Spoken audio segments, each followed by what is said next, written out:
Let me just get the obvious out of the way first. Yes, I've actually been to the future. No, don't ask me about the pandemic, or the climate crisis, or the next election, or next week's lotto jackpot. I've been to the far future, long after any of that has ceased to matter. It was billions of years at least. It was the very end of the universe, I think. But it wasn't the end of everything. I should probably back up a little bit and explain how I got to the end of the universe.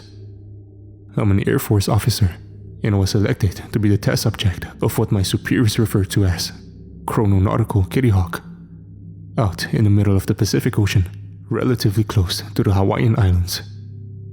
There's a top-secret experimental particle collider. It's underwater, both for secrecy and so they can use the ocean as a heat sink for the massive nuclear reactor that powers the thing.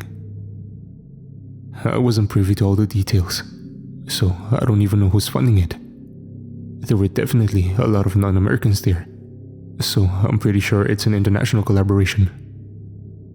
From what I was able to understand, the experiments they're doing there are meant to reveal the basic nature of time, whether it's a fundamental aspect of the universe, an emergent property of more elementary components, or just an illusion of our own limited perception.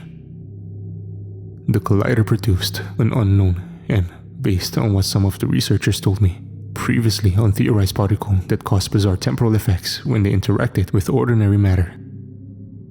For the time being, they were just calling them chronitons, since that's what time-traveling particles are called on Star Trek.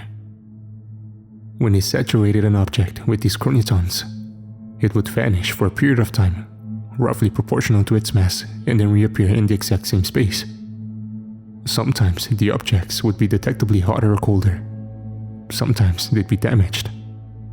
And on at least one occasion, not even in one piece. But as far as the scientists could tell, every atom they sent out came back, and never with any extraneous matter clinging along for the ride. These objects were clearly experiencing something during their missing time, but they couldn't send a probe since the chronitons would scramble any electronics, no matter what they did to protect it.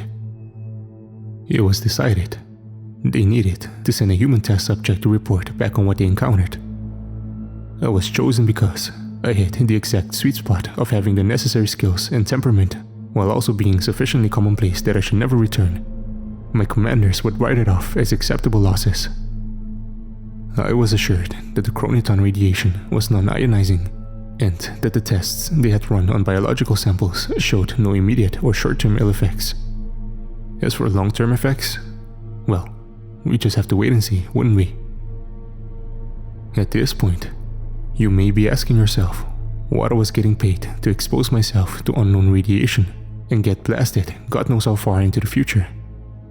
The same Neil Armstrong got paid to go to the moon.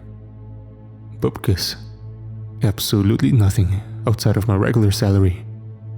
I'm an Air Force officer after all, and putting my life on the line for the good of my country is all part of the job.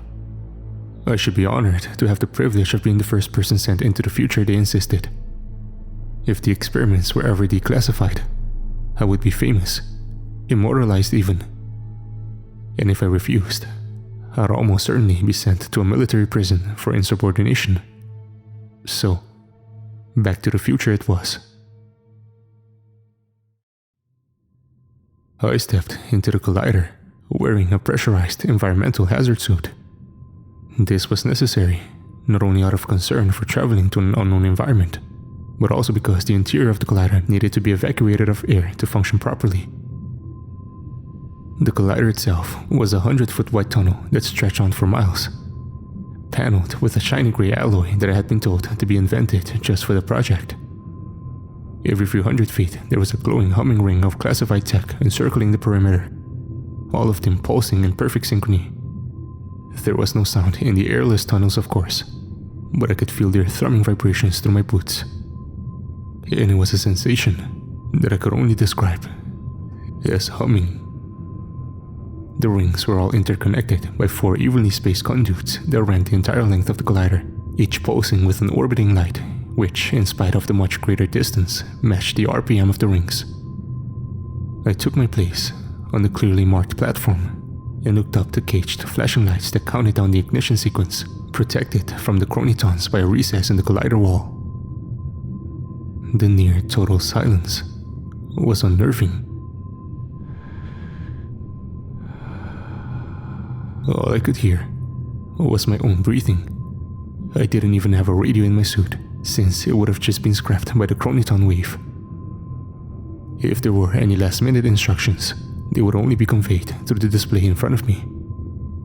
As the countdown to full saturation ticked down, I started to see tiny golden lights forming in the space around me, whizzing around the collider at lightning speed. They were sparse at first, but after about a minute, they became so thick I could barely see through the haze. They passed through me like I wasn't even there, without producing any perceptible sensation as they did so. I couldn't see the countdown anymore. But when I felt my feet lift from the ground, I knew it was launch time. I slowly floated upwards for several seconds, until I was in the dead middle of the collider, and hung there for several seconds more. I'm not going to lie, I was scared as hell, but I didn't panic or try to fight it. What was happening, and I was long past the point of being able to do a damn thing about it.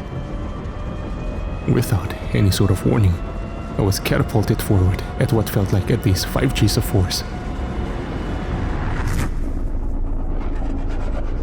The golden lights vanished, along with the collider, the facility, the ocean, and the Earth itself. I now passed through them as harmlessly as the chronitons had passed through me. I shot upwards, the Earth beneath me seeming to spin at an impossible speed as I did so. The sun also receded, at a pace too quickly for the theory of relativity to allow. I understood that I was not moving at superluminal speeds, but rather that my arrow of time had been accelerated, and what I took to be seconds were actually years, then centuries, then millennia, then eons. Faster and faster I went, passing through star systems in a fraction of an instant.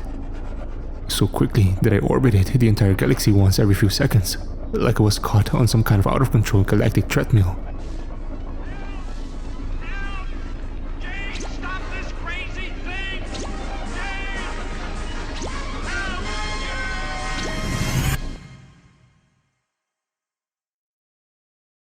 After God knows how long of that, time finally began to slow again, and I began to descend upon a black planet orbiting a white star.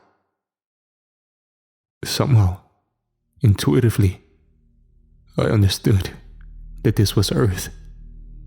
The sun had expanded to a red giant, charring the Earth black as it did so, then shrunk to a white dwarf, left to slowly cool for the rest of its days. Modern science predicts that the expanding sun will actually consume the Earth. Whether this prediction is false, or if our spacefaring descendants succeeded in widening the Earth's orbit, I don't know. From the high vantage point of space, I had deemed this dark Earth long barren of any life. But upon groundfall, I saw that I had erred in my judgment. I landed upon the Earth on my feet, as a cat would from a tree branch. My journey through time and space had done me no harm, and I was left to survey the ultimate fate of my homeworld. What I saw were still dunes of blackened regolith.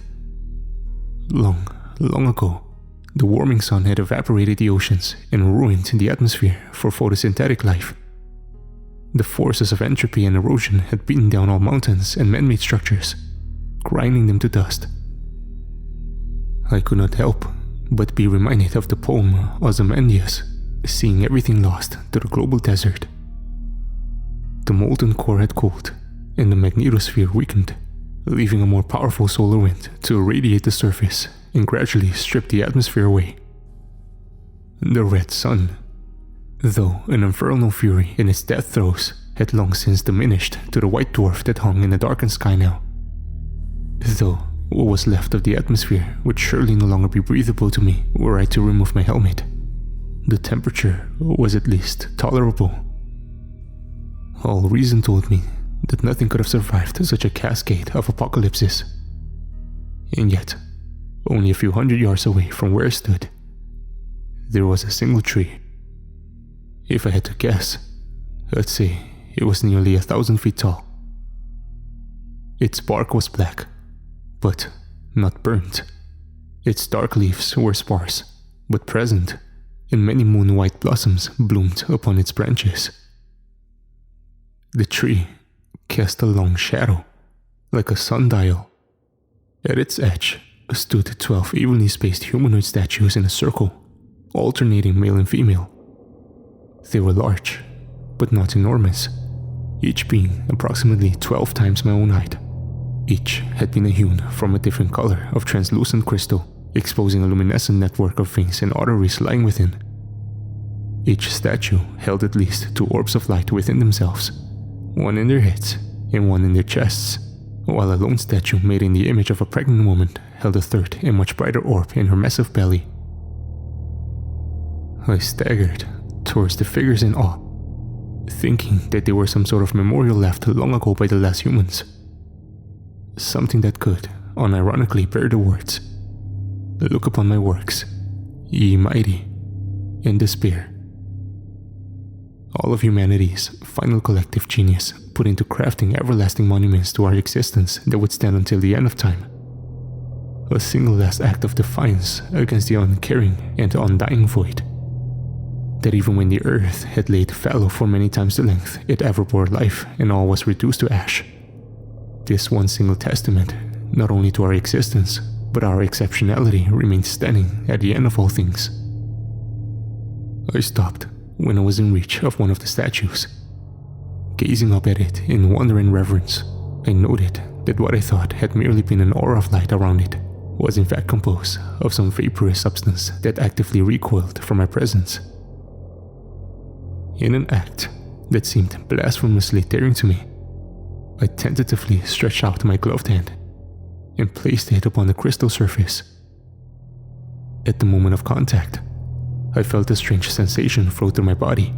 It was neither pleasant nor painful, neither subtle or overwhelming, simply strange and unlike any sensation I had felt before or since, with nothing I can compare it to.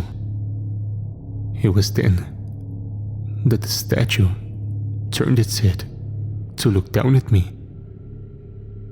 Dumbfounded, I looked at the other 11 figures and saw that each was now staring directly at me, when before they had all been looking up at the great tree. I was hit with a sudden revelation then.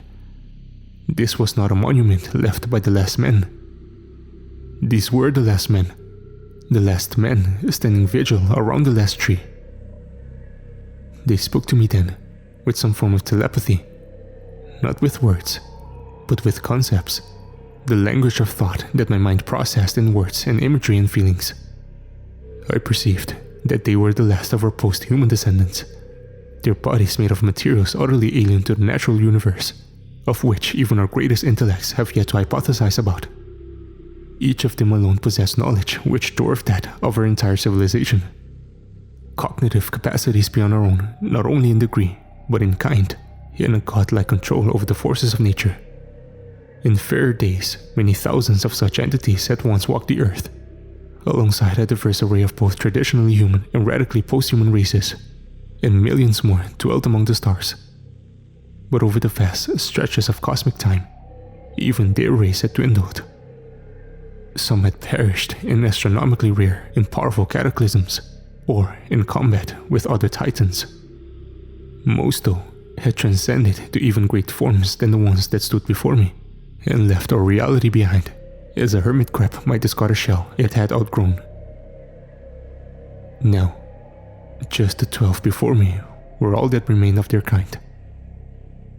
They were not random assembly of survivors, however, but each an archetypical embodiment of human character. Looking from one to another, I understood the nature of each.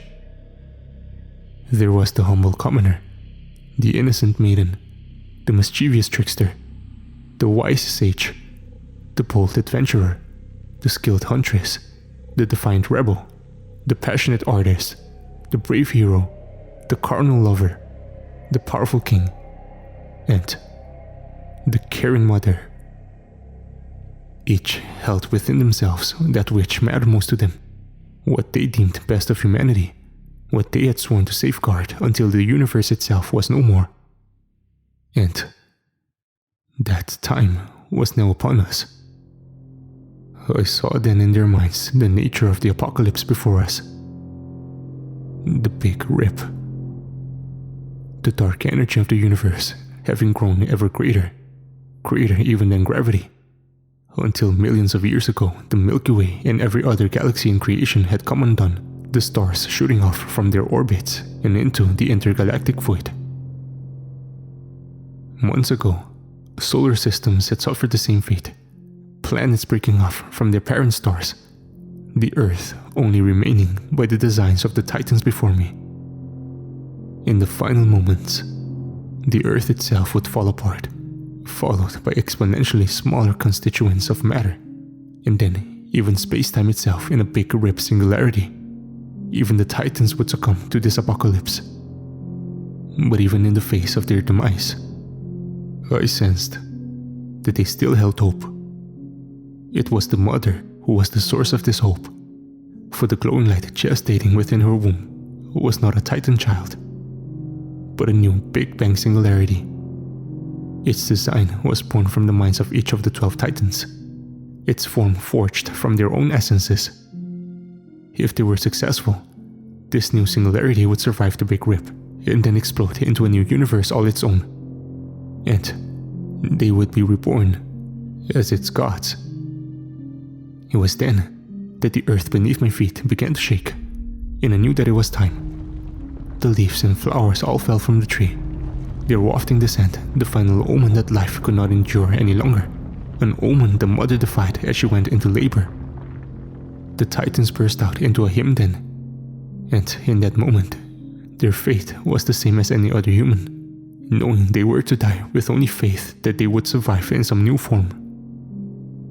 Just as I thought that I too might be destroyed in the Big Rip singularity, I started levitating again, and I knew that I was to return to my own time. Before I departed, however, the trickster titan plucked a single white blossom from the ground and placed it in my palm. Closing my fist around it, he winked, and I was off. I flew upwards, away from the Earth, and backwards from the Big Rip, repeating my trip around the galaxy in reverse, until I returned to a blue and green Earth around a yellow sun. My return landing, though, was not nearly as smooth as my first. The instant my feet touched the platform, a shockwave cascaded through the collider, each ring violently exploding and showering the tunnel with shrapnel and strange plasma fires.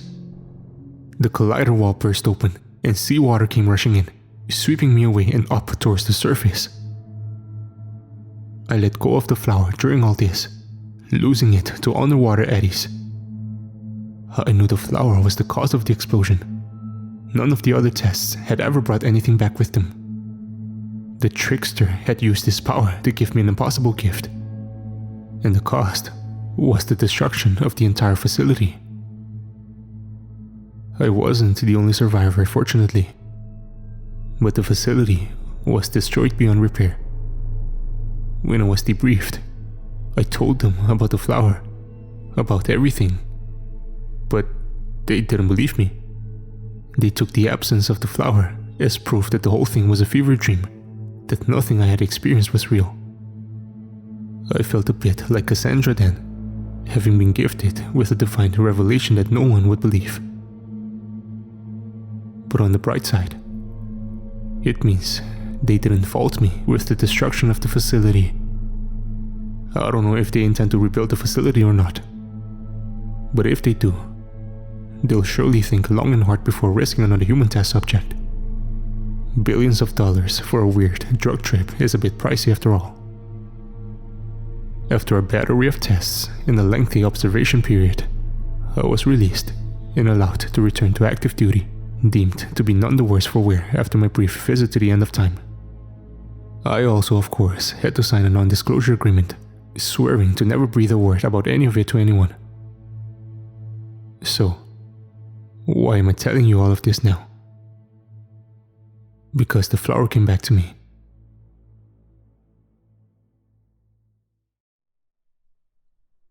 Last night, while I was on leave, I was taking a stroll by myself down the beach. My experience with the Titans still weighed heavily on my mind. I'm sure it always will. I was constantly re-examining everything I had witnessed, everything they had told me, forever uncertain if I was interpreting all of it correctly, or if it had even really happened.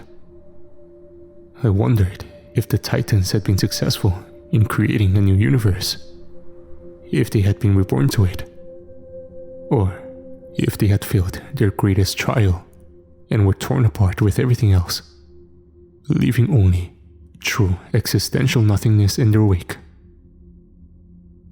I was walking just close enough to the ocean for the waves to caress my feet, when right in front of me, an incoming wave deposited a flower glowing like moonlight. In disbelief, I dropped to my knees and scooped it up in my hands, vigorously scrutinizing it lest I be deceived by wishful thinking and a mere coincidence.